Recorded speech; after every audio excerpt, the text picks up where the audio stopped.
अभी आपने जो कहा कि हमें सकारात्मक सोच रखने से जिंदगी में सक्सेस मिलता है, चाहे वो मटेरियलिस्टिक वर्ल्ड हो, चाहे वो स्पिरिचुअल वर्ल्ड हो, उन दोनों में हम अच्छा कर सकते हैं अगर हम सकारात्मक सोच रखते हैं। तो मैम लेकिन प्रॉब्लम ये है कि मेरा माइंड तो बहुत ज्यादा ट्रेंड है कि मैं हमेशा मतलब नेगेटिव विचार रखूं अपने दिमाग में। तो मैं अपने माइंड को ट्रेन कैसे कर सकता हूं? मतलब मैं अपने माइंड को कैसे कहूं कि नहीं यार तू अच्छा सोच, तो अच्छा सोचता वो जाता ही नहीं हो, तो फिर उल्टा काम करता है, फिर उल्टी तरफ सोचता है, तो मेरा तो एम भटक ही जाता है। मतलब हम एम फिक्स नहीं रख पाते, हम एम को मतलब वो डिसलॉज हो ही जाता है मैम हमारे, मतलब मोस्टली केसेस में यही होता है। तो मैं अपने माइंड को ट्रेन कैसे करूं कि वो अच्छा सोचे? ये बहुत बड़ा सवाल है मैम। तो इसके लिए आपको एक टेक्निक है जिसको मैं SOS बोलती हूँ। SOS? तो हाँ SOS मतलब कि स्टॉप, मतलब आप जब भी थिंकिंग कर रहे हो तो स्टॉप, ऑब्जर्व एंड स्विच। मतलब कि पहले स्टॉप करो थिंकिंग, वो देखो कि ये थॉट जो मैं कर रही थी थिंकिंग, ये निगेटिव है या पॉजिटिव है, और उसके बाद उसको स्विच करो। स्विच करो मतलब जो आप निगेटिव थिंकिंग। एक मिनट यहीं पे रुकिए कि जो स्टॉप है, आप कह रहे हैं कि स्टॉप करो कि ये पॉजिटिव है कि ये नेगेटिव है। अगर मेरे पास ये डिफरेंशिएशन ही ना हो, वो डिफरेंशिएट कैसे करूं कि ये पॉजिटिव है या ये नेगेटिव है? क्योंकि उस टाइम पे तो दिमाग कह रहा होता कि यही सही है। हाउ टू जज के मैं अच्छा सोच रहा हूँ कि बुरा सोच रहा हूँ? कई बार तो हम इसी जगह में फंस जाएंगे, मतलब मैं तो फंस जाऊंगा इस चीज जगह के ऊपर। तो आपको खुद को ये क्वेश्चन पूछना चाहिए कि why I am thinking this. मतलब आपने कहा कि तो स्टॉप किया और मुझे अपने आप को वाई करना है, मतलब मैंने ये सवाल अपने आप को मतलब पूछूं हाँ, कि ये मैं क्या सोच रहा हूँ, क्यों सोच रहा हूँ? हाँ बिल्कुल, क्यों सोच रहे हो, why you are thinking this. तो आप ऐसे सोचने लगोगे तो आपका माइंड आपको बोलेगा कि हाँ मुझे इसकी चीज की चिंता हो रही थी, कि जैसे कि मेरी मतलब कहीं से पैसे आने वाले थे और आपके पैसे आए नहीं, और आपने किसी मतलब आपका कोई है सामने, प्लानिंग है सामने, तो आप सोच क्या होगा, कैसे होगा, मैं कैसे मैनेज करूं, क्या करूं। ये तो देखो, आप ऐसे सोचने लगे तो आपको अगर आप पूछोगे कि क्यों मैं क्यों ऐसे सोच रहा हूं, तो पैसे नहीं आए तो इसके लिए आप पैसे नहीं आए हैं तो आप क्या कर रहे हो, चिंता कर रहे हो, नहीं आए तो मैं मैनेज, आगे वाला जो खर्चा है वो मैनेज कैसे करूं। तो आपका फोकस बस खाली चिंता से ऐसे जा रहा है, मतलब आप कभी आपको सॉल्यूशन नहीं मिलेगा। जब आप ये ठीक है कि ये जब आप एक्सेप्ट करोगे चीज कि हाँ पैसे आए नहीं है, जिस जगह से पैसे आने वाले थे ये जगह से आए नहीं है, तो जब आपने ये चीज एक्सेप्ट करी तो उसके बाद आपका दिमाग जो है वो दूसरे सॉल्यूशन पे काम करना शुरू हो जाएगा। इसलिए मैंने बोला स्टॉप और ऑब्जर्व। तो स्टॉप, हाँ तो स्टॉप किया कि ये ऐसे मैं थिंकिंग कर रहा हूँ, मतलब मैं स्टॉप करूं और देखूं कि मुझे उस चीज का सॉल्यूशन मिल रहा है कि नहीं मिल रहा है, कि या मैं ड्रैग कर रहा हूं। मैं मतलब ये बेसिकली दलदल में जाने जैसा है कि जैसे दलदल में जाता हूं और जितना मैं हाथ पैर कहते हैं ज्यादा मारता है बंदा दलदल में, वो उतना और नीचे जाता है। तो आपका जो मुझे समझा रहे हैं उससे मैं यही समझ पा रहा हूं कि मैं दलदल में हूं, और दलदल में होने की वजह से मैं उसमें जितना ज्यादा हाथ पैर मारूंगा मैं उतना और ज्यादा नीचे जाता जाऊंगा। ठीक है, और मैं देखूं कि मुझे दलदल से बाहर कैसे आना है, क्योंकि अगर मैं हाथ पैर मारता रहा तो मैं दलदल में धंसता गया, और अगर मैंने स्टॉप किया, वहां पे रुका, तो मैं दलदल से बाहर निकलने के लिए और ऑप्शंस ढूंढ सकता हूं, क्योंकि हाथ मारने से मैं बीच में जाऊंगा, ये कंफर्म है। बिल्कुल, तो मैं वहां पे हो गया। हाँ, तो स्टॉप, जब आप जो निगेटिव जो थॉट्स आपके मन में आ रही थे वो आपने ऑब्जर्व किया, उसके बाद आपने उनको स्टॉप किया। तो स्टॉप किया मतलब, और वहां पे आपने एक्सेप्ट कर लिया कि हाँ पैसे, मतलब जो पैसे आने वाले थे वो आए नहीं है, ये आपने एक्सेप्ट। तो मैंने पहले क्वेश्चन में आपको यही बोला ना कि प्रेजेंट में जीना, एक्सेप्ट करना। एक्सेप्ट करना। अभी प्रैक्टिकलिटी क्या है कि जो पैसे आने वाले थे वो आए नहीं है, वो आपने जब तक आप एक्सेप्ट नहीं करोगे तब तक आपको सॉल्यूशन मिलने वाला है ही नहीं। जब आप ये चीज एक्सेप्ट करोगे कि हाँ मैंने एक्सेप्ट कर लिया है कि हाँ पैसे नहीं आए हैं और अभी मुझे जो सामने वाला खर्चा है वो मुझे करना, मैनेज करना है, तो मैं क्या करूं, तो आपका दिमाग दूसरी सॉल्यूशन पे सोचने लगेगा। जब तक आप यहीं पे अटके रहोगे तब तक आप दूसरी चीजों के ऊपर फोकस कर ही नहीं पाओगे। तो नहीं समझे? नहीं, मैं समझ रहा हूँ। मतलब मुझे अभी आपने जो बोला उससे एक चीज ख्याल आया कि माइंड तो मैम फिर गूगल का हो गया, मतलब गूगल जैसा हो गया, जिसमें हम जो वर्ड्स टाइप करेंगे, अगर मैं उसमें नेगेटिविटी टाइप कर रहा हूँ कि पैसा नहीं आ रहा, पैसा नहीं आ रहा, तो वो मुझे उस तरह के सर्च रिजल्ट्स दे रहा है। बिल्कुल। और अगर मैं उसको कह रहा हूँ वो बंद कर रहा हूँ, नहीं यार मुझे ये नहीं ढूंढना, मुझे ये ढूंढना कि मैं अपना सोल्यूशन कैसे निकालूं, how to find the solution, तो वो मुझे गूगल वो वाले रिजल्ट्स दे रहा है। तो मतलब mind is just a Google जैसा है बेसिकली। गूगल से भी ज्यादा पावरफुल है। हाँ, लेकिन आई थिंक मुझे लगता है कि इससे लोग समझ पाएंगे जो मुझे समझ में आया कि गूगल में जो टाइप करोगे आपको रिजल्ट वही मिलना है। तो माइंड में भी जो चीज डालोगे, जिस तरह से आप सोचना चाहोगे, उसी तरह के रिजल्ट्स वो आपके सामने रखेगा। अगर मैं सोल्यूशन मांगूंगा तो वो मुझे सोल्यूशन देगा, और अगर मैं कहूंगा नहीं मैं तो फंस गया, वो कहेगा ठीक है तू फंस गया, डन, चलो अब आपको रिजल्ट्स फंसने वाले मिलेंगे। जो आपने मुझे बताई तो बहुत ही अच्छा पॉइंट निकल के आया इसमें मैम जी। तो I think that is clear. Stop, observe, और ऑब्जर्व मैंने कर लिया। अब नेक्स्ट इसमें मैम क्या है, एसओएस का आपका थर्ड क्या है मंत्र? Third switch. ओके, स्विच, हाँ, मतलब आपको नेगेटिव से पॉजिटिव के ऊपर स्विच करना है। तो स्विच करना है मतलब ऐसे कि हाँ कि ठीक है, मुझे आपको यही सोचना है कि मुझे सॉल्यूशन मिल गया, क्योंकि आपका दिमाग दूसरा सॉल्यूशन सोचने के लिए मतलब काम करने लगेगा, तो आपको मिल ही जाएगा वो सॉल्यूशन। तो पॉजिटिव थिंकिंग,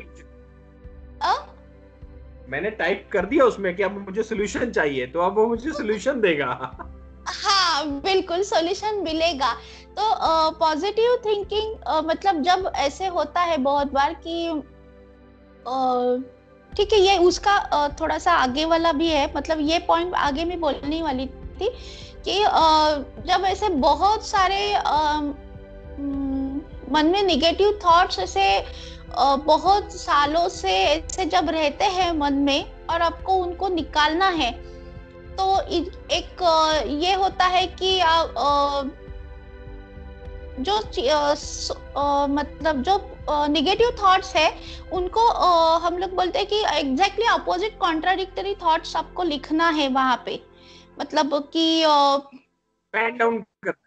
अब हम लिखना शुरू करें उसको, जो नेगेटिव थॉट आ रहा है उसके अगेंस्ट में एक पॉजिटिव थॉट लिखना शुरू करो। पॉजिटिव थॉट्स आपको लिखना है और उसी के ऊपर फोकस करना है। तो ये जो नेगेटिव थॉट्स है, जब आप लिखते हो ना चीजें, तो आपका माइंड एम्प्टी हो जाता है। मतलब हाथ से जब आप लिखते हो तो वो सब जो चीजें होती है, मतलब ब्रेन में थोड़े केमिकल चेंजेस होते हैं, ब्रेन की कमांड आप मुझे तो वो ज्यादा साइंटिफिकली ये करना एक्सप्लेन करना आएगा नहीं, लेकिन ब्रेन आपके मतलब ब्रेन कमांड देता है तो अपना हाथ लिखने लगता है। तो वो जो प्रोसेस होती है ब्रेन की, यहाँ से जाके वो कलम के थ्रू ऐसे जो एक्सप्रेस होता है पेपर के ऊपर, इससे हमारा माइंड जो है वो एम्प्टी हो जाता है। तो एम्प्टी माइंड भी हमें रखना नहीं है।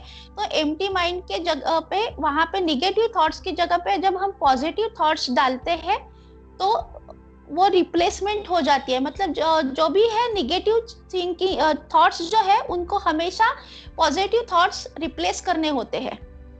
मैं समझ गया। मतलब मैम आपने जो भी आपने एग्जांपल दिया कि मेरे पास पैसा नहीं है, ठीक है, ये मेरा नेगेटिव थॉट है कि मेरे पास पैसा नहीं है, मैं आगे कैसे अरेंज करूंगा। तो उसकी जगह पे मैं उसको लिखूं कि मेरे पास पैसा नहीं है, और उसके काउंटर में मैं ये चीज लिखूं कि मेरे पास पैसा आ रहा है, आई हैव द, या मेरे पास पैसा है। तो ये उसका काउंटर थॉट हो गया। आप ये कहना चाह रहे हैं? ओके, तो that's how we have to pen down the thoughts basically. This is basically the process कि आप जो भी सोच रहे हैं उसको पेन डाउन कीजिए और उसके काउंटर में वो भी थॉट लिखिए। हाँ, जी बिल्कुल। जी जी। और उसको बाद में निगेटिव थॉट्स जो जो जहाँ पे लिखे हैं वो आपको फाड़ के फेंक देना है, मतलब वो पढ़ने नहीं है बार बार। वो पढ़ने नहीं है। ओके, पॉजिटिव थॉट्स ही पढ़ने हैं। तो मेरा माइंड तो पॉजिटिव नहीं कहेगा तो कि मैं मुझे नेगेटिव को पकड़ के तो बैठा रहूं, मैं वही कागज पढ़ता रहूंगा। हाँ बिल्कुल, एक बार आप मैच मैच द फॉलोइंग करोगे ना आप बाद में भी, तो वो ब्रेन कंफ्यूज हो जाएगा आपका। बिल्कुल होगा, बिल्कुल होगा, मैं तो हो जाऊंगा इस चीज में। ओके, और तो मतलब मुझे पॉजिटिव पे ध्यान रख, मतलब फिर मैं पॉजिटिव, वो मैंने नेगेटिव फाड़ दिया, तो देन मेरे पास सामने पेज के ऊपर सिर्फ पॉजिटिव थॉट्स हैं। जी, तो पॉजिटिव थॉट्स के ऊपर बेसिकली अब मैं उन्हीं को पढ़ूंगा। हाँ ओके, बिल्कुल। जी। और हाँ, देन तीसरी चीज ये है कि जैसे हमने थोड़ी देर पहले ही भी बोला, जो आउटपुट है उसके ऊपर मतलब वो एक्सपेक्टेशन नहीं रखनी चाहिए। जैसे हमने स्टार्टिंग में बोला कि हम अपना 100% दे रहे हैं, बस वही करना है। क्या निकल के आएगा इसके बारे में बिल्कुल भी सोचना नहीं है। ओके, तो वो तो मैम हमारा क्लियर हो गया, वो कर्म हाँ, करो फल की इच्छा मत करो, ये हाँ, बहुत देर से था। क्योंकि उससे आपके मन में फिर से चिंता, फियर, ये सब चीजें आ जाएगी। तो ये निगेटिव फीलिंग है ना, किसी बात की चिंता करना, किसी बात के लिए डर मन में रखना या डर पैदा होना, ये सब चीजें निगेटिव थिंकिंग है। तो इसलिए वो सोचना ही नहीं है, बस देना है। हमारा जो भी है वो 100% कंट्रीब्यूशन करना है, बस यही चीज। कोई भी चीज करनी है लेकिन वहां पे यही चीज रखनी है, उसमें यही चीज रखनी है। जी, बहुत और बढ़िया मैम। यहाँ पे एक यूनिवर्स का जो रूल है वो भी एप्लीकेबल होता है कि जो आप देते हो वही आप पाते हो। मतलब जो आप बोगे वही। हाँ, मैं समझ पाया मैम। आपने बेसिकली, मैं इसमें मेरे से कई बार डिस्कशन होती है, तो मेरे एक फ्रेंड ने मुझे बहुत ही अच्छा बताया। वो कहता है कि sir law of conservation of energy होता है, हमने स्कूल्स में पढ़ा है। तो उसमें एनर्जी का जो डेफिनेशन होता है कि energy can neither be created nor destroyed, it can transfer from one form of energy to another. ठीक है, तो ये मतलब मुझे उसने कहा कि यार ये गॉड की डेफिनेशन है। मैं बड़ा हैरान हुआ, मैंने कहा यार ये गॉड की डेफिनेशन कैसे हुई? तो कहता कि गॉड भी सिर्फ क्या है कि एक फॉर्म ऑफ एनर्जी है, वो एक तरफ से दूसरी तरफ ट्रांसफर हो रहा है और कुछ भी नहीं हो रहा है। ठीक है, तो मैंने कहा यार ये थोड़ी बड़ी बात हो गई, मैं समझ नहीं पाया उस चीज को। लेकिन अभी आपने फिर कोई रूल, आपने फिर यहाँ पे यूनिवर्स का रूल फिर बोल दिया, तो मतलब अगर हर कोई बोल रहा है तो इसमें कुछ ना कुछ तो सच्चाई होगी। जो हर बंदा ये चीज बोलने के लॉ ऑफ यूनिवर्स के ऊपर आ जाता है, या एनर्जी ऑफ कंजर्वेशन के ऊपर आ जाता है, या कंजर्वेशन लॉ के ऊपर आ जाता है, तो इसमें कुछ ना कुछ है। मतलब आपकी बात करके मुझे ये पता चला। जी हाँ, यूनिवर्स का जो रूल है law of giving and receiving, ये इसी के ऊपर बोलता है। आप मेरा जो पॉडकास्ट है वो आप जाके ये कर लो, को क्रिएटिंग लाइफ करके पॉडकास्ट है मेरा, एंकर के ऊपर है, गूगल के ऊपर है, स्पॉटिफाई के ऊपर है। तो वहां पे मैंने यूनिवर्सल लॉज के ऊपर पॉडकास्ट बनाया है, तो वहां पे आप ये सुन सकते हो इसके बारे में जो भी है वो। Okay, definitely ma'am, definitely I also recommend के वो पॉडकास्ट तो जरूर सुने जाएं, जिसमें हम क्योंकि हमारी जनरेशन को मैम एक बहुत बड़ी चीज है कि अगर तो वेस्ट से कुछ आया दैट इज साइंस, लेकिन जब हमारे किसी बंदे ने बता दिया तो वो सुपरस्टिशियस के ऊपर डाल देते हैं सब कुछ। ठीक है, तो यस, ये जो हमारा सारा सिस्टम है वो सुपरस्टिशियस नहीं है, इसके हर एक के एक लॉजिक होते थे। मतलब जो मैं समझ पा रहा हूँ, उन लॉजिक्स को समझना जरूरी है, बहुत ही माइन्यूटली और बहुत बारीकी से।